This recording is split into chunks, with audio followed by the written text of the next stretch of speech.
Warning, this episode discusses sensitive topics related to mental health, including suicide and abuse. If you find these subjects distressing, please consider whether you want to listen to or watch this content. Your well-being is important, so please take care of yourself. If you or someone you know is struggling, please seek help from a mental health professional or contact a crisis helpline at 1-800-273-8255. What's up and welcome to Unusual Chatter Podcast, episode number 15. This is going to be a unique episode. We are talking about mental health on this episode. This is going to be something special because we are having a founder of a nonprofit organization, a mother of two, a doodle mom, and a wife to an amazing husband. She has been a friend of mine for a long time. She's helped me through a lot of my mental health issues, and I can't wait to bring her out here and talk to her and learn more about her life. Let's bring her out here. Heather Palacios. Heather, how you doing? What's up, Nikki? What's up? How's it been? How's your day going? My day's going great because I got to do this today. This was on my calendar and I was looking forward to it. I've been so excited to have this happen. I've been nervous. I'm not even going to lie. We talked about this a little bit before we got on the camera, but I've been nervous to have this happen. But I'm excited that this is finally happening. You know, you're not the first person to say I make you nervous. I don't want to say you made me nervous. Now twist it. Try being married to me. I didn't say you. I just said this is nerve-wracking. This is something deep. This is going to be a very strong, powerful, and interesting episode, and I'm very excited. Okay. But I think that people need to hear this, and yeah. I'm very excited to talk to you, especially about all of this and see where this goes, and hopefully this helps somebody take off from wherever they're going and not give up. Not give up. Exactly. Hey, listen, we're still here. Exactly. That is so good. We're still here. So we're still going. We got to talk about that. Amen. So I have some questions to get us started. Okay. So let's start easy. Okay, good. We'll get into some more stuff towards the end. Okay. All right. So from the beginning, name, marital status, and what's the most interesting place you've ever visited? Okay, my name is Heather Michelle Funk Palacios. Okay, Funk. Do you hear that? Funk. All right. I like that. Who's the king of funk? The king of funk. Do you know? Who's the king of funk? George Clinton. I don't think I know that. Why must I be like that? Why must I chase the cat? Yeah, no, I didn't know that. Nope. And I'm supposed to be a musician. Yeah, I know. Okay, well, now you know something. I'm disappointed in myself. I'm sorry, guys. It's all right. Now you know. I'm married to Raul Enrique Palacios. Raul. 100% Cuban. 100%. 100%. And the most interesting place I've ever been, I'm going to go with my mom and dad's bed.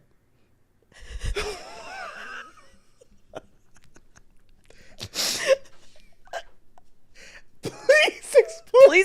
Please don't edit that out. Wait. Because I was born there. Okay, wait. For reals. That's okay. What? I've always wanted to be able to answer that question with that answer. Okay. I was so confused, Heather. No. I was so confused. Look at my niece Marissa's here. She's tripping too. I'm flabbergasted. Your gas is flabbered. This will be the last time I'm on this podcast. Oh my gosh. There's so many. I literally. What? I was censored immediately. No censor. I was like, this PG. I was born in Bowling Green, Ohio, in Rob and Rachel's bed. For reals. I don't know if I was made there, but I know I was born there. That's so really. Yeah. So you weren't born in the hospital? Nope. My parents were hippies, and they didn't believe in hospitals. Wow. So I was born at home. Almost 10 pounds. Wow. What do you do for a living? That's a great question. That's got a normal answer. Okay. I'm on staff at Church by the Glades. Okay. And I run a non-for-profit called Wondherful, where we, through the curation of life boxes, help anybody, anywhere, going through anything to not give up, because I believe that one more suicide's one too many. Wow, it's amazing. Mm-hmm. It's amazing. I want to get more into that, but I'm going to get more into that in a little bit. Okay. I want to go with some other questions first. So what do you do for a hobby? Hobby, I play with my golden doodles. Okay. That's a hobby. We do have a hobby. We have a similar hobby. Well, we used to. And I watch crime documentaries Okay. so that I know how to get away with it and don't end up on the crime documentary. Because, see, the reason we have crime documentaries is because all these bobos are stupid. When they're out there killing people, they get caught, and they have to make shows about it. I watch all these shows, so I figure out how to do it, and they won't have any material to make. Wait. Okay. Hold on. Because I'll get away with it. I'll be a smooth operator. I'm terrified of those shows. Really? I'm terrified of like Dateline? Dateline. I'm terrified of It's my favorite. all the like scary shows like that. 2020, 48 Hours, Forensic Files. All of them. They terrify me because I'm like, it's exactly why the reason that you watch them. I'm the reason why I don't watch them because I'm like I could be in that scenario at any point in time, and I'm like I don't want to know that I can be in that scenario. I'm scared. I'm terrified. Well, do you want to know? Can I give you at least one tip? Please. Always get a burner phone. A burner phone. These morons that bring their cell phones to do these crimes, so stupid. They leave their digital fingerprint everywhere. Huh. Yeah, always go get you a burner phone at Walmart. Leave your iPhone at home.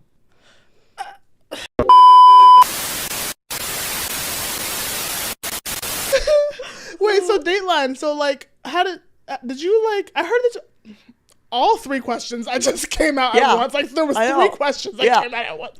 That keeps happening to me where I literally start a question and then three come out at once, and my brain's just what? What happened? What's going on? But I heard a rumor that you were like an honorary host for that show or something. What is that true?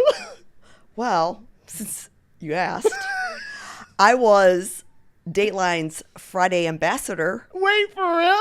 And they reached out to me through DMs and said, would you send us a video because you've officially made it as Dateline's ambassador this Friday night. What?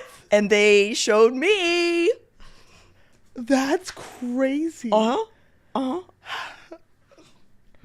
Welcome, Buddy, to the episode. He's now joined us.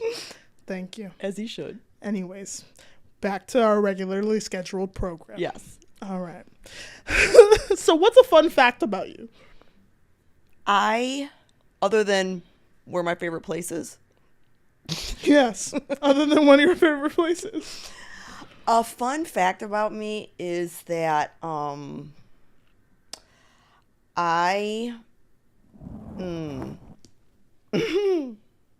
don't know. I mean, everything I do is odd. I did get bunion surgery in college, and it came back. So I literally have like the prodigal son bunion. What? Yeah, I had it surgically removed. Buddy, I gotta tell you the story. Surgically removed, and I don't know, for whatever reason, it came back. So it's like the prodigal son bunion.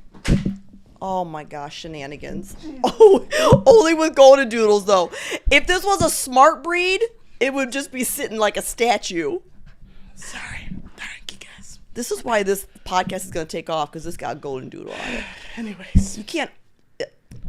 Upset the Gram got nothing on this. I don't understand. We're trying here. We're trying. Fun fact. I'm trying to think. What's a fun fact about me? Yeah. Oh, I got a fun fact. A fun fact about the podcast. Fun fact is, excuse me, I'm trying to tell a fun fact about the podcast. Thank you. Fun fact about the podcast, we are launching merch. We're launching merch, guys. And we're launching merch today, right now. It is launched. Yes, the merch is launched. You can go to the website right now and get your merch. That is a plug. I'm plugging it. Sorry. We're taking a minute to plug the merch because it's launched. I don't know if you can see. I'm wearing some right now. Oh, I wish I could see the back. Oh, wait. I'm going to show them the back. Show them the back, because the back is so... I've already bought two. I don't know if you can see it. It says stay blessed. It says stay blessed, don't stress. And it's got smileys on a matrix. Yeah. That's so cool. Yeah, so y'all buy a hoodie, buy a t-shirt, buy I think we got stickers and we got a mug. So y'all buy the merch. It's out there. Well, Heather, Yeah. cuz we love you so much and we're glad that you came, we want to hook you up with some merch. Yeah. Oh, I just said I bought 2. Well, now we're gifting you. I'm a so merch. wearing this. Look at the bag, you guys. We got a bag. Look at the too. bag. Look at the bag. Bag. Marissa, look at that bag. We got a tote bag. Good. I'm going to wear it. I'm going to be so proud to wear this because Look. you know I love you. Unusual Chatter. You're one of my favorite people. Look at that, buddy. Unusual Chatter t-shirt. Do people see that? Yeah. Oh my gosh. Merch. All right. I'm wearing it and I'm going to post it. See, we out here. Okay. So y'all get your merch. Yep. Make sure y'all check it out on the website right now. All right. Back to the regularly scheduled program. That was a good public service announcement. That was a good one. Yeah. Oh, what is this? Now we got to talk about serious stuff. Yeah, we gotta go to the serious stuff. No, we can't talk about serious stuff. I got another funny question for you. Oh, good. You think I'm gonna go to serious stuff right after that? Uh-huh. Oh, my head. I'll tell you what. I'm going to throw this in. The first person to subscribe to your podcast, I'm going to buy them a hoodie. Okay? First person to subscribe to the podcast after this episode? Yeah. First person. First person. So you got to have your people figure that out. First person, I'm going to buy, Wondherful is going to buy them a hoodie. All right, you heard that. First person to subscribe to the podcast after this episode, you guys get a free hoodie from Wondherful. Yep. Okay. Sorry. Just had to throw that in. I got a question for you, a random question. Yeah. What's better, Chicago style pizza or New York style pizza? What a stupid question. This is stupid. You know I've never had Chicago style pizza, so this is why I had to ask. Okay, well, She's like, stupid question. Stupid question. How dare you? Chicago style pizza is the only kind of pizza. Really? Yeah. Is it really like that? Let me break it down for all your listeners in a very simple way. Okay. Let me kind of use like what did Jesus talk in? Oh, parables. That's right. Okay, let me use a parable. Chicago style pizza is the best. Okay. New York style is a communion wafer with ragu on it. That's it. Okay. That's all I gotta say about that. I'm so sorry for all you New Yorkers out there. I know. All of them are gonna be like, I'm gonna get some hate mail. I know. dislike. I know. Dislike. I know. As soon as we hear this part, I know. just I'm gonna dislike. get a lot of I'm gonna get a lot of hate mail. I don't care. I stand by my convictions. Wow. I'm trying to do an episode. We can't right now. Sit. He don't know sit, buddy. I got him. High five. High five. Thank you. My doodles don't do that. Good job. Good job, buddy. Good boy. Good Good job. boy, buddy. All right. So, Heather, tell me a little bit about your story. I'm 50 and started struggling with suicide when I was 8. Mm-hmm. So that's about 42 years. And what makes it unique is it's basically, struggling with it in every season of a person's life, excluding, the senior citizen season. Mm-hmm. So, it makes me able to understand anybody in any season of their life if they're going through a dark time. Yeah.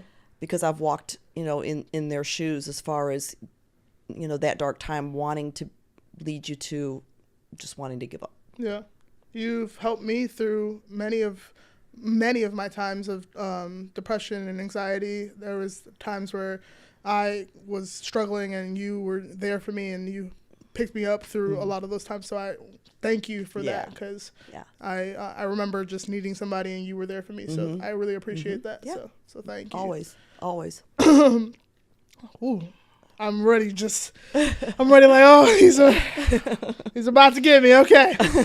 How do you work on your mental health on a daily basis? I have always kept it simple, Nikki, for 2 reasons. Mm-hmm. One is because I was 8 when I first wanted to die. Mm-hmm. And so I understand that can be an affliction that a very young person's grappling with. Yeah. So I can't make it complicated. Yeah. Because I help people as young as that.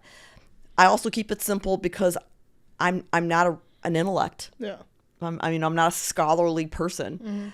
And so on a day-to-day basis, I do a few things. I do take medication. I do have boundaries. I get outdoor activity, even if it's just go outside and play with the doodles. Yeah. I journal, get counseling. I get regular church attendance, and I know my worth. When do you think it's important to start seeking help? I would liken that to any kind of physical malady. When do you decide to go to a doctor, a physician? That's good. If you start to perpetually sneeze, you're like, I think I'm going to go to an allergist. Yeah. If you start to perpetually have chest pains, I think I'm going to go to a cardiologist. Well, your brain is an organ, not to be delineated from any other organ in your body. And I think if you start to see a pattern that seems out of the norm with your brain, Yeah. you need to go talk to someone. When I've experienced people who have said, like, when you talk about the medicine stuff, who are like, they don't think they should take medicine. How do you speak to that when people are like, they don't think medicine is the right move? For me, how would I talk to them to be like, medicine isn't like a negative. It's not something that's bad. It's something that could help. It's what's the right way to phrase this? Because like they use God in the sense. Right, They're right. like, God's not gonna make me take medicine. Right. God's wouldn't do that to me. So how do I talk to them and be like, God's okay with you taking medicine? Right. How do I say that to them? That's a great question, and I've had to entertain that question a lot. Yeah. In kindness and in hostility. When I've gone and spoken at various events, there's been sometimes like a meet and greet afterwards, and I'll never forget this one meet and greet where a male professional was waiting to meet me, and when it finally got to be his turn, all he wanted to say to me essentially was, this wouldn't be your battle if you had more faith. And I punched him in the face, and then just kidding. In my mind I did. No. It was as hurtful as it was so good for me, because I realized, oh, okay, so there's going to be people that hate me because I take medicine. And so I worked on that with God, and I was like, God, what am I going to do with this? And I realized that's not my problem. That's not my battle. Yeah. I'm fighting to stay alive. Yeah. So what you think of what I'm doing to stay alive is your problem, not mine. And so I'm not going to be bitter, and I'm not going to be opinionated, and I'm not going to debate. So I just respectfully disagree with people, but you be you, but let me be me. Is kind of how I am with the people that are hostile. Yeah. The people that come to me inquisitively or curiously. Yeah. Should I take medicine? What do you think of that? With that, I'm more inclined to maybe get more, more biblical. Yeah. Jeremiah cried out, "Oh, where is the balm of Gilead?" Well, balm is a medicine. And so even as early as in the book of Jeremiah, there was these references to we need this medication, we need this medicine. And so it's not like it was outlawed or forbidden. And that's for the people that just want some kind of biblical reference. I'll point to that. But I'll also just say, what would you do if you had asthma? What would you do if you had a headache? What would you do if you had to get a C-section and they said, we're going to give you a morphine drip? What would you do if you had cancer and they said, we're going to treat this with chemo? I mean, if you're going to say medicine is not good because God can do anything, Yeah. then apply that everywhere. Yeah. So I just kind of get people to think on their own terms, but I play through the thought processes that I've had to go through. Yeah. Yeah. And because I take I Advil for a headache, and I had morphine for a C-section, I take medicine for my brain. What's the importance of staying in a church during the time of like battling mental health? Yeah. I mean, it's to me, it's a non-negotiable. Yeah. And I don't say that because it's easy. Yeah. The times when it is the darkest and you're in the worst depression, having the worst anxiety, in the worst grief, battling the fiercest suicide, is the time you need to go to church. And you would rather stick needles in your eyes. Yeah. The church is an hour of a free fill up for an empty tank. Yeah. And mentally, you have an empty tank. Yeah. And there is nowhere else you're going to get a free fill up than the house of God. What's the best way to talk to somebody or help somebody who just went through something like traumatic? That's maybe not, they're not thinking of suicide basically, but they are going through like depression and anxiety. Or just trauma. So, I mean, full disclosure, that, you know, that's been my plight the last year and a half. A year and a half ago, you know, I have just unexpectedly lost my youngest brother, Chris. That's the worst phone call. People always say that, and it is the worst phone call. Yeah. That somebody that you're very close to, that you love, that you didn't expect to die is dead. And it sucks. Grief sucks. But on top of that, the guilt of not being able to save him, and, you know, it most likely having, you know, been him giving up his life or a suicide death, has just really taken its toll on me. A lot of trauma, and not trauma in the sense that I was violated. The trauma is that I was in the ER, physically holding on to his body as the life was leaving his body, which for somebody that's in the mission of trying to help people not lose their life, to see the life leave Chris's body has been very traumatizing, and has affected everything I do and all my relationships. And back to the church thing, you know, a pearl of wisdom. Now that I know, looking back, you know, I held his service at our church, and, you know, his casket where his dead body was where I stand in worship. So, you know, I don't want to sound like a hypocrite and say that you have to make yourself go to church no matter what. You know, it was very hard for me. And I really struggled with going back to church, but I knew that was the goal. The goal was to get back to church. And, you know, I finally have gotten there. That's good. Yeah. So trauma is something like that, you know, just a blindsided, excruciating pain that you didn't see coming. Yeah. You know, what do you do with that? How do you help somebody with that? First thing, I think you just got to find a Christian counselor or therapist. And the reason why I say that is because for a few reasons. The people that you're closest to, you know, we think, you know, you're my number one, you know, you're my ride or die. Yeah, but you're also not trained to handle what I just went through. Yeah. And it's an injustice to you for me to spend the last year and a half pouring out onto you all the pain I have inside. You're not equipped for that. Yeah. We're friends. You're not a therapist. Yeah. And so I think that's a mistake that we make with a lot of our relationships, whether it's in a marriage or a parent-child or a friend and a friend, is this sudden excruciating trauma happens. And we go to the people that we're closest to, forgetting that they are not equipped to handle all that. Yeah. I think that I've had to learn that personally, because I tend to go to my friends for a lot of my problems. I like vent to them, thinking that like, oh, you know, you're my friend, I can help you, I can vent to you, I can go to you for my trauma or my problems or whatever.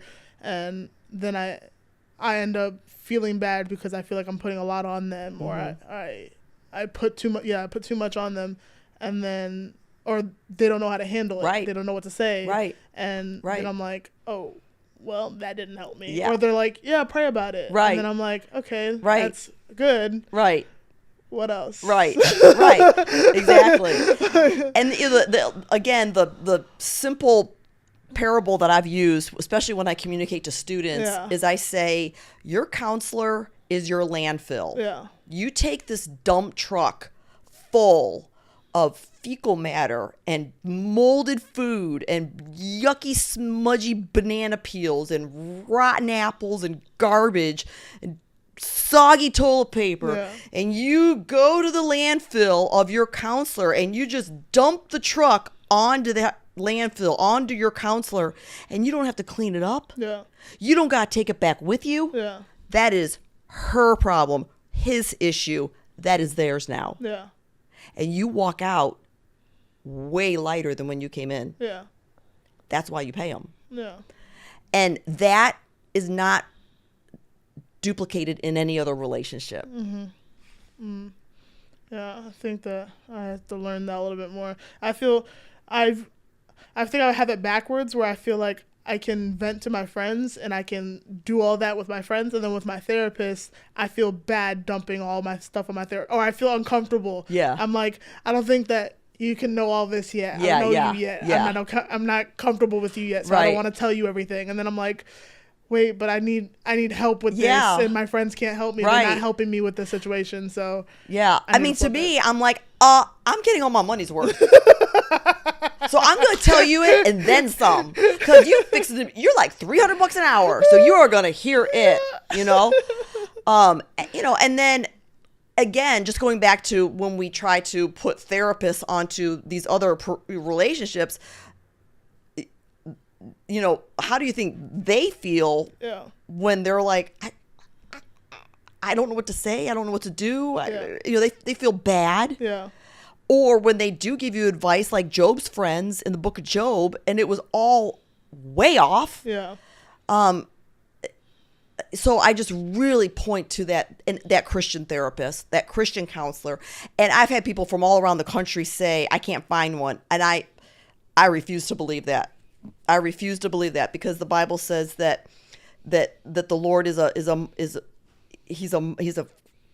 counselor. He's a mighty counselor. He's a counselor. He's the Holy Spirit. The Holy Spirit is a spirit of counsel. I mean, so I know that it's intrinsic. It's embedded in him himself. Mm-hmm. And I refuse to believe that he would deny us getting that counsel through his Holy Spirit. So I see it as a challenge from the devil when people call me and say, I can't find one. I'm like, I'll take care of it. I'll find you one. Yeah. Challenge accepted. Yeah. What are some books that you recommend for people who are like struggling with like mental health? Do you have any books? The number one book I recommend for people like me is The Battlefield of the Mind by Joyce Meyer. I think I've heard of that one. Yeah, you can get it at bookstores. You can get it at Walmart. Mm-hmm. But I also want to say that there's people like you and I, but there's also people that have to live with people like you and I. Yeah. And I've always said that it's one thing to be me. It's another thing to live with me. Mm-hmm. And to Raul's credit, he has somehow managed to do that for 25 years. And to DJ and Andy's credit, respectively 21 years and 18 years. Yeah. And so for them, I always want to recommend a book too. And that's the book called Boundaries by Dr. Cloud and Dr. Townsend. Boundaries, because they're not God. Mm-hmm. And we being the mentally afflicted person, expect them to be God in the sense that they're going to drop everything they're doing every single time to save us. Yeah. That's not fair. Yeah. Speaking of your kids and your husband, how do you parent and marriage while struggling with mental health? I just have always echoed Raul's sentiment that he learned from getting counseling himself years ago. He was able to say it in a nice, concise, fluid way that, it's my job to love Heather and it's God's job to save her. Mm.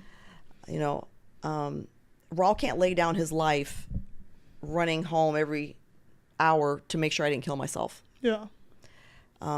Jesus laid down his life for me.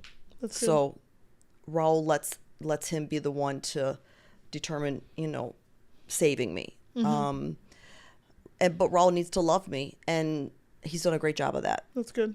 As far as DJ and Andy, that's a whole nother podcast on how much do you tell your children, when you have a true mental diagnosis. And I think Raul and I have done as best as we can. Yeah. DJ and Andy have been admirable in the way they've managed living with a mom that struggles with what I do. And I think that they would even be worthy of a podcast. I think Andy actually did one time for a psychologist out of Orlando. What's it been like to live with a mom that struggles with suicide? Yeah, he's got a really interesting take on it. But they've done good. Fortunately, they turned out more like Raul than me. God was like, you know what? I think I'm just gonna put the genetics of Heather just in Heather. How did you handle the pandemic? Yeah, that was brutal. That's one of the things I now include in the things that have tested me with suicide. I thought there's bullying, there's breakups, there's trauma, there's grief, there's pandemic. There's another one that put me to the test. It wasn't as big of a test as losing my brother last year. Yeah. But the pandemic was a test, Nikki, because it was mandated isolation. Yeah. Yeah. And when you look at the Bible of the people that danced with the devil of giving up, and you look at secular cases of people that gave up, Kate Spade, Anthony Bourdain, most recently the PGA golf player Grayson, Robin Williams, well, they're not in front of a crowd when they take their life. They're by themselves. They're isolated. Yeah. So now you have this being mandated nationwide that we need to isolate. We need to shelter in place. We need to be 6 feet apart. We need to hunker down at home. We can't be within 6 feet of anybody. That's really going to mess with your head. Yeah. And very unfortunately, I was ministering to a lot of families that were losing loved ones to suicide that year. Oh. That was the year that I did a funeral on Zoom. A woman had reached out to me and was desperately trying to help her sister not give up. We were doing everything we could. It was a full court press, every day, night, 2 weeks long, of just trying to do what we could to get her sister to not die. And she did. She took her life and left an 8-year-old daughter. And so at the funeral home, the funeral allowed the 8-year-old daughter to be there in the front row with 4 or 5 family members, and everybody else had to be on Zoom. And so I presided over a funeral with this 8-year-old daughter by herself and all these people on Zoom on unnecessary death because the pandemic's over. Yeah. I think that's what we have to remember when we get tempted to give up is what we're so defeated by, what we so want to not feel anymore or endure anymore is not forever. Yeah. The bankruptcy, the affair, the crime, the pandemic, the grief, the trauma, those are not forever seasons. Every winter has a spring. Yeah. Can you tell me more about about the life boxes? Yeah. So it was during COVID, Nikki, that, I was just getting inundated with people, not medically in dire straits, but mentally in dire straits. And I couldn't help them. We weren't allowed to go anywhere. We couldn't even go to church. Yeah. So just out of desperation and wanting to do something, just started to ship out of my home what I normally would have taken in a visitation. And that became known as a life box, and it's full of all the things I've needed the last 42 years to keep going. And, I'm a gift giver. And so in addition to the resources, because I'm a gift giver, I wanted all these recipients to feel valued, surprised, loved. So just started using Raul's credit card and beefing up these boxes with all these other tchotchkes and fun things. And that grew and grew. And then I had to move out of my dining room into an office, from the office into a warehouse. And in the 3 years we've been doing the life boxes, I think we're at like 16,000 now. Wow. 16,000, all 50 states, 14 countries. That's amazing. Yeah. Yep. Every day now. Every day we get life box requests from all over, and they're heartbreaking. Wow. Some examples. The range is insane. At Christmas time, a grandma had her grandson over, and he walked out from her high-rise patio and jumped to his death. Wow. And she couldn't get over the grief, so somebody requested a life box for her. Another person, their cat died, and they just couldn't. They were in such despair because of the loneliness. Yeah. And so we sent them a loneliness grief box. We had a chaplain from a military base before they deployed to, I don't know, something going on over there in the, I don't know, one of those countries over there. So we had a bunch of them from a military base, get them before they were deployed. Mm-hmm. We've had, kids as young as 5-year-old try to take their life. I've seen it all, but we never turn it down. Mm. Anybody can get a life box for anything, and it's going to be over the top with love and value. That's good. Because that's the only one of those people. They can't be replaced. Yeah. And I don't want them to give up. That's good. What's life teaching you right now?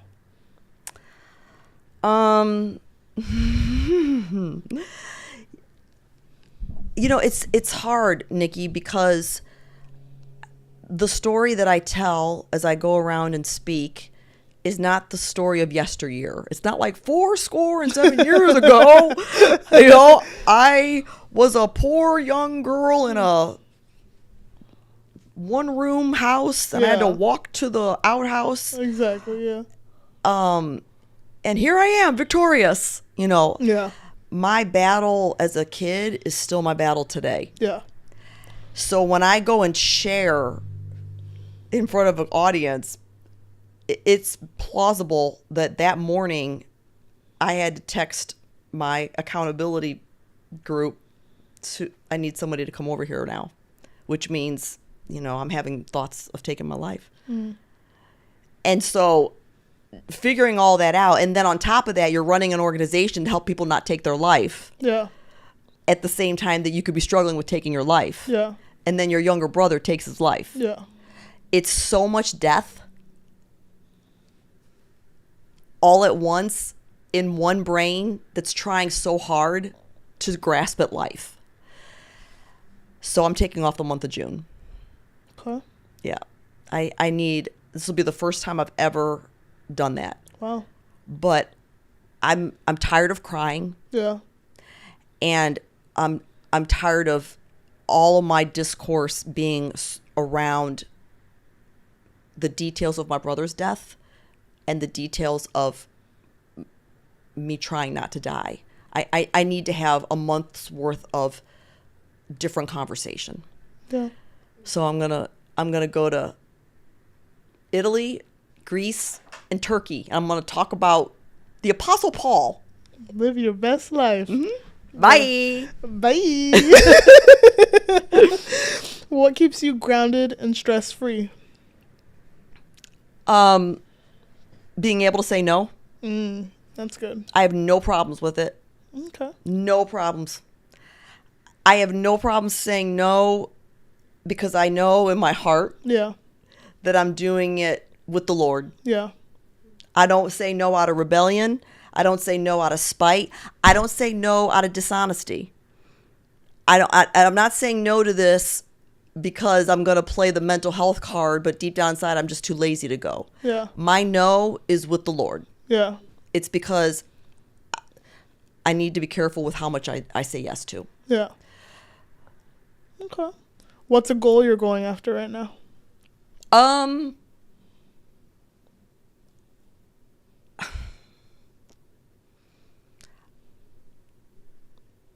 heaven on God's watch. I'm looking forward to heaven. Earth's hard. Earth is hard. Not gonna lie. I know that that's probably a morbid answer that none of your podcast interviewees would ever say, but No. I'm not. I'm too old to BS on here. Sorry. But you're. I like it. I like it because it's different. Yeah. It's different. It's unusual. I'm. Earth's my timeshare. Heaven's my home. I like that. Yeah. I like that. What makes you unusual? Me. I know that I'm unusual. I know that I am. I have very good. I'm not the smartest crayon in the tool shed. Wait, that's not even how it goes. Wait, how's that phrase go? I'm not the smartest tool in the crayon box. What is it? I don't. Marissa, how's that thing go? I thought it was not the tool shed. Shut up! I don't even know. Whatever. Okay. I'm using that as the intro. I don't even. But I don't know what that metaphor. I don't even know what that metaphor is. But you know what I'm saying. That's great. But I have good self-awareness, and I know that I know that I know. There's one Heather Michelle Funk Palacios. There is one girl with the prodigal son, Bunyan, who was born in her parents' bed, who has battled suicide, married to a Cuban, works at a church, and has worn every costume known to man on stage. Everyone. And is still breathing. And is still breathing and is still living to this day. Yeah. Man, this has been great. Good. I hope so. Thank you so much, Heather Palacios, for joining us today on Unusual Chatter Podcast. We appreciate you so much for coming out here and doing this. Yeah. This really meant a lot to us. Yeah. This is really good. And they needed to hear this. Yeah. I needed to hear this. This was a conversation that was really good. Good. And thank you so much. Yeah. Thank you for never giving up. Thank you. And thank you for letting me come alongside you. I'm really proud of you. Till the end. All right. Anyways, thank you guys so much for joining Unusual Chatter Podcast. This episode was very unique and very special, and I'm glad you guys joined us for it. Till then, stay blessed, don't stress, and we'll see you guys on our final episode of the season next week. Guys, see ya. Bye. You are the smartest chalk in the ironing board. That's how it goes?